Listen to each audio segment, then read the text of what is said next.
Praise the lord. ఈ దిన దేవుని వాగ్దానము.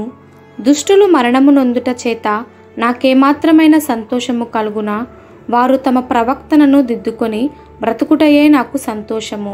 యెహెజ్కేలు గ్రంథము 18వ అధ్యాయము 23వ వచనము. దేవుడైన యెహోవా ప్రవక్త అయిన యోనాను పిలిచి, నీవు నినివేకు వెళ్ళి ఆ పట్టణానికి దుర్నీతి కలుగునని ప్రకటించమన్నాడు. ఎంత ప్రేమగల దేవుడు!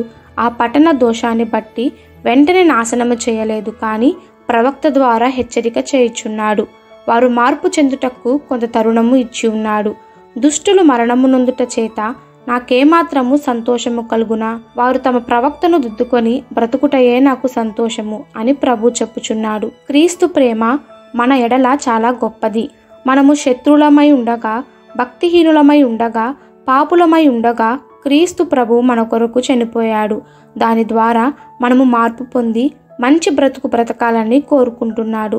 తమ ఆలోచన అనుసరించి చెడ్డ మార్గము నడుచుకొనుచు లోబడని ప్రజల వైపు దినమంతయు నా చేతులు చాపుచున్నాను అని దేవుడు సెలవిచ్చుచున్నాడు. ప్రేమగల దేవుడు మనలను ప్రేమతో ఆహ్వానించి ఆదరిస్తాడు.